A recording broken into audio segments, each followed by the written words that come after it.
तो जनरली जो एग्जाम में जो क्वेश्चन फ्रेम होते हैं वो ये दो तरीके से फ्रेम होते हैं। एक तो आपको एक पॉलिनोमियल गिवन होगा और उस पॉलिनोमियल से आपसे जीरोस पूछा जाएगा कि भाई इसका जीरोस बताइए इस पॉलिनोमियल का, ठीक है। अच्छा, दूसरा क्या हो सकता है कि आपको पॉलिनोमियल का ग्राफ गिवन होगा और वहां से आपसे पूछा जाएगा कि इस ग्राफ से आप बताइए कि नंबर ऑफ जीरोस कितने हैं, या फिर वो आपसे पूछ सकता है कि इस ग्राफ में जीरोस के कोऑर्डिनेट बताइए आप हमें, ठीक है ना। तो इस तीन तरीके से क्वेश्चंस फ्रेम होते हैं, वन बाय वन हम सभी को डिस्कस करेंगे। तो सबसे पहले हम देखते हैं कि फ्रॉम द पॉलिनोमियल, अगर कोई पॉलिनोमियल गिवन है हमें तो वहां से हम उसका जीरोस कैसे फाइंड आउट करेंगे। तो लेट्स से कि हमें एक पॉलिनोमियल गिवन है p of x is equals to X square plus 2x minus 3, और हमसे ही कहा जा रहा है कि जीरोस फाइंड करिए इस पॉलिनोमियल का। तो देखिए, जब कभी आपको कोई पॉलिनोमियल गिवन हो ना, तो केवल उस प्रॉब्लम के सॉल्यूशन के बारे में मत सोचिए, हमेशा उसके पूरी पिक्चर को देखने की कोशिश करिए। तो आपने जैसे ही देखा कि एक पॉलिनोमियल गिवन है तो सबसे पहले देखिए कि ये है क्या। अच्छा, इसकी मैक्सिमम पावर कितनी है 2, इसका मतलब इसकी डिग्री कितनी होने वाली है, यहां पे 2 हो जाएगी। अच्छा, ये डिग्री 2 है, इसका मतलब एक क्वाड्रेटिक पॉलिनोमियल है। इसका मतलब क्या है कि इसके जीरोस कितने हो सकते हैं, 2 हो सकते हैं। पॉलिनोमियल कैसा है, क्वाड्रेटिक पॉलिनोमियल है, ठीक है ना। तो ये मोटी मोटी चीजें आपको हमेशा ये एनालाइज करनी ही करनी है। क्वेश्चन में पूछा गया ना पूछा गया उससे हमें कोई लेना देना नहीं है, बट हम पूरी चीज को एनालाइज करेंगे, पूरी पिक्चर को हम एनालाइज करेंगे, ठीक है ना। अच्छा, उसके बाद हमें जब जीरोस निकालने हैं तो सबसे पहले हम क्या करेंगे, इनके फैक्टर्स निकालेंगे, करेक्ट। तो ये फैक्टर्स निकालते हैं। तो जब हम इसके फैक्टर निकालेंगे तो इसके हमें फैक्टर मिलेंगे x माइनस 1 और x प्लस 3, ठीक है ना। ये दो फैक्टर मिलेंगे हमें। अगर जीरोस फाइंड आउट करना है तो हमें क्या करना है, वन बाय वन इन दोनों फैक्टर्स को जीरो से इक्वेट कर देना है। तो हमने क्या किया, x minus 1 is equal to 0 put किया, तो यहां से हमें x की वैल्यू मिल गई 1, और दूसरे वाले फैक्टर को अगर हमने 0 के इक्वेट किया तो यहां से हमें x की वैल्यू मिल गई माइनस 3, करेक्ट। इसका मतलब x की जो दो वैल्यूज आ रही हैं यही इस पॉलिनोमियल के जीरो का काम करेंगी। अरे इसका मतलब क्या है भाई, इसका मतलब ही तो पता होना चाहिए। आइए देखते हैं इसका मतलब क्या है। इसका सिंपल सा मतलब है कि जिस दिन हम लेट ये y is equal to P X, ये हम डिस्कस कर चुके हैं, इसको ऐसे डिनोट करते हैं। जिस दिन हम इस x की वैल्यू 1 रख देंगे कहां, इस p के अंदर, उस दिन इसकी वैल्यू हमें इस जहां जहां x है वहां वहां हमें 1 करना होगा। इसका मतलब कि इस पॉलिनोमियल में, इस एक्सप्रेशन में जहां जहां x है वहां वहां हमें क्या कर देना है, 1 कर देना है। इसको आप सॉल्व करेंगे तो इसकी वैल्यू 0 हो जाएगी, करेक्ट, ठीक है। अच्छा, दूसरी पिक्चर देखते हैं क्या है इसकी। अब दूसरी कहानी क्या बन रही है, जिस दिन हमने x की जो दूसरी वैल्यू आई है उसको भी अगर पुट करते हैं यहां पे, तो इसका मतलब कि जहां जहां x है वहां वहां हमें -3 करना होगा। तो भैया कर दिया हमने। फिर से इसको सॉल्व करेंगे तो हमने देखा रहे 0 आ रही है वैल्यू, यानी कि x की ये जो वैल्यूज हमने फाइंड आउट की थी वो जैसे ही हमने इस पॉलिनोमियल में पुट की वहां पर ही पॉलिनोमियल 0 हो जा रहा है। अब इसमें नया क्या है, ये तो हम already zeros of the polynomial की जो प्रॉपर्टी थी उसमें पढ़ चुके हैं, तो नया क्या है यहां पे, वेरी गुड क्वेश्चन। तो इसको अब हम समझते हैं कि 0 क्यों हो रहा है, इस पे हम डिस्कशन करेंगे। देखिए, जैसे हमने यहां पे रखा और ये वैल्यू 0 हो जा रही हैं, इसका मतलब कि इन जनरल जब कभी आपको ऐसा एक्सप्रेशन मिलेगा y is equal to p of x is equal to ax square plus bx plus c, जो कि जनरल क्वाड्रेटिक पॉलिनोमियल है, उसका एक्सप्रेशन गिवन है आपको।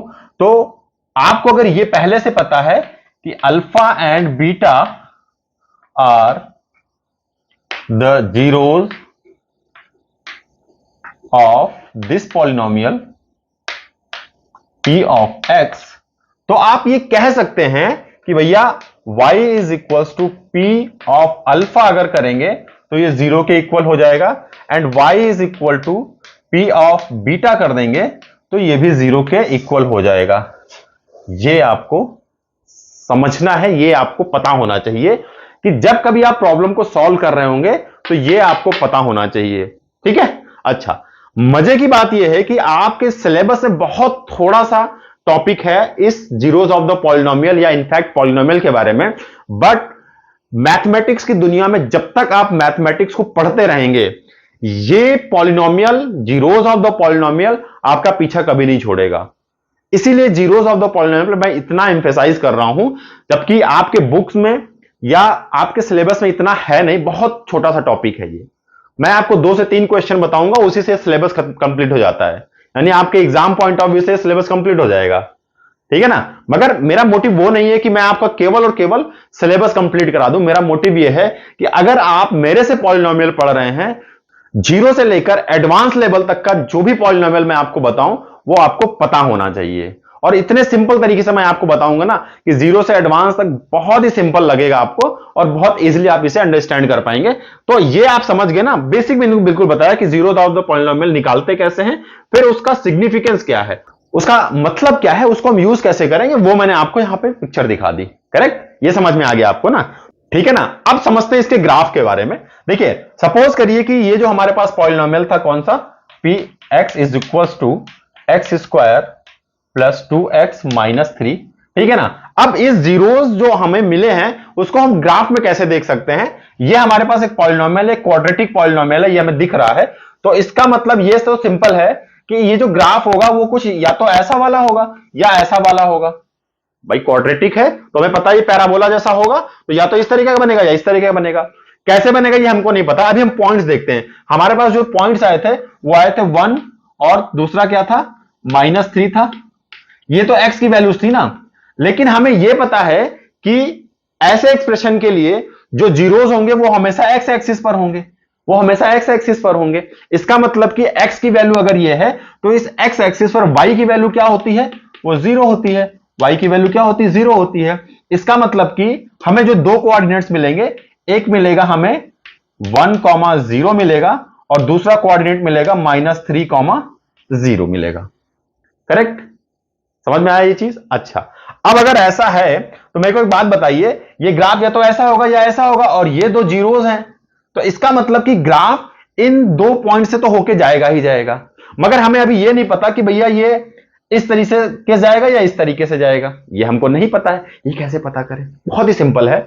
हमेशा आप जो हाईएस्ट पावर का जो टर्म है उसको देखिए, उसके बाजू में देखिए कि यहां पे क्या है, ये पॉजिटिव है या नेगेटिव है, पॉजिटिव है या नेगेटिव है। ये पॉजिटिव है तो हमेशा ऐसा होगा, और अगर ये नेगेटिव है तो वो ग्राफ हमेशा ऐसा होगा। इसको चेक भी कर सकते हैं आप। देखिए ये 0 है, x की वैल्यू यहां पे 0 है, 0 पुट करिए यहां पे। जैसे ही आप 0 पुट करेंगे आपको क्या मिलेगा, 0 का स्क्वायर प्लस 2 इंटू 0 -3। इसको सॉल्व करेंगे तो ये आ जाएगा -3। इसका मतलब कि ये पॉइंट क्या मिल रहा है आपको, -3 कहीं यहां पे आ रहा है। और डेफिनेटली ये अपनी पूरी लाइफ में वाई एक्सिस को केवल एक बार कट करेगा, तो इसका मतलब है, और अगर वो यहां पे कट कर रहा है तो डेफिनेटली वो ऐसा वाला होगा। इसका मतलब कि ये ग्राफ कुछ ऐसा होके जाएगा, ये कुछ ऐसा होगा। एग्जैक्ट हमें नहीं पता है, बट रफ स्केच हमने बना लिया कि भैया ये कुछ ऐसा ही होगा। तो देखा, जीरोस ऑफ द पॉलिनोमियल से हम ग्राफ के बारे में पता कर सकते हैं, इतना सिंपल है ये। जब भी आप किसी भी पॉलिनोमियल का ग्राफ ड्रॉ करेंगे तो आपको जीरोस ऑफ द पॉलिनोमियल की हेल्प तो लेनी ही पड़ेगी, बिना उसके आप ग्राफ ड्रॉ ही नहीं कर पाएंगे। तो देखा, सेकंड मैंने जो इसका इंपॉर्टेंस बताया जीरोस ऑफ द पॉलिनोमियल, वो ये है। Next, zeros of the polynomial हम निकाल ही क्यों रहे हैं, क्यों इतना परेशान है भाई जीरोस ऑफ द पॉलिनोमियल के लिए।